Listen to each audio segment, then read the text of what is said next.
பிசுபில்லாத Sunland Refined Sunflower Oil 100% satisfaction 100% guaranteed.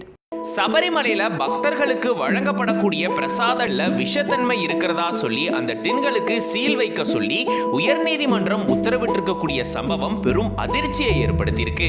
இதனால 6 லட்சம் ton எடை கொண்ட டின்களுக்கு சீல் வைக்கிறதுக்கு தேவசம் போர்டு முடிவெடுத்திருக்காங்க. என்ன நடந்தது விரிவா இந்த வீடியோல பார்க்கலாம். ஒவ்வொரு வருஷமும் சபரிமலையில நடை திறந்ததுக்கு அப்புறமா எக்கச்சக்கமான பக்தர்கள் சபரிமலைக்கு வர்றது வழக்கம். அந்த வகையில இந்த வருஷமும் லட்சக்கணக்கான பக்தர்கள் இதுவரைக்கும் வந்துட்டு சாமி தரிசனத்தை மேற்கொண்டிருக்காங்க. இந்த சூழல்ல ஜனவரி 14ஆம் தேதியான நாளைக்கு மகர ஜோதி தரிசனம் நடக்க இருக்கு.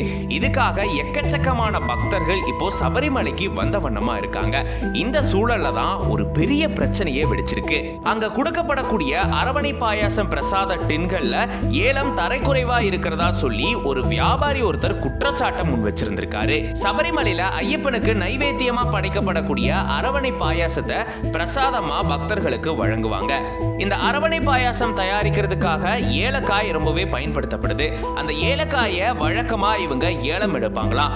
அந்த வகையில இந்த வியாபாரி கிட்ட இருந்து ஏலம் அவங்க எடுக்கல அப்படின்னு சொல்லப்படுது. இதனாலதான் கோபத்துல அந்த வியாபாரி இப்படி ஒரு குற்றச்சாட்டை முன் வச்சிருந்திருக்காரு அப்படின்னு சொல்லப்படுது. இந்த நிலையில இது சம்பந்தமான ஒரு வழக்கை அந்த வியாபாரி உயர்நீதிமன்றத்துல தொடர்ந்திருக்காரு.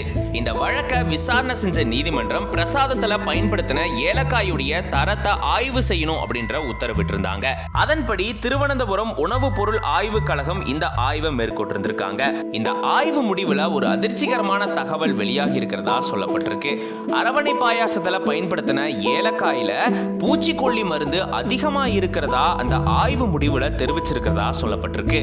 இதனால பக்தர்களுக்கு வழங்கப்படக்கூடிய பிரசாதத்துல விஷத்தன்மை அதிகமா இருக்கிறதாகவும் அந்த ஆய்வு முடிவுல சொல்லப்பட்டிருக்கு. மேலும் அரவண பாயாசத்தை வழங்கக்கூடிய டின்களுக்கு சீல் வச்சு அதை அழிக்கணும் அப்படின்ற உத்தரவையும் நீதிமன்றம் போட்டிருந்திருக்காங்க. இதுக்கு தேவசம் போர்டு சைட்ல இருந்து என்ன சொல்லிருக்காங்கன்னா, ஏலக்காய் பற்றாக்குறையால உள்ளூர்ல இவங்க ஏலக்காய் வாங்கினதால தான் இப்படி ஒரு பிரச்சனை வந்திருக்கிறதா தெரிவிச்சிருந்திருக்காங்க. ஏற்கனவே போன வாரம் கோலிஃபார்ம் பாக்டீரியா பம்பை நதியில இருக்குது அப்படின்ற ஒரு அதிர்ச்சிகரமான தகவல் வெளியாகி இருந்தது. இந்த சூழல்ல பக்தர்களுக்கு வழங்கக்கூடிய பிரசாதத்துல விஷத்தன்மை இருக்குது அப்படின்னு சொல்லப்படக்கூடிய இந்த சம்பவமும் மேலும் பரபரப்பை ஏற்படுத்தியிருக்கு.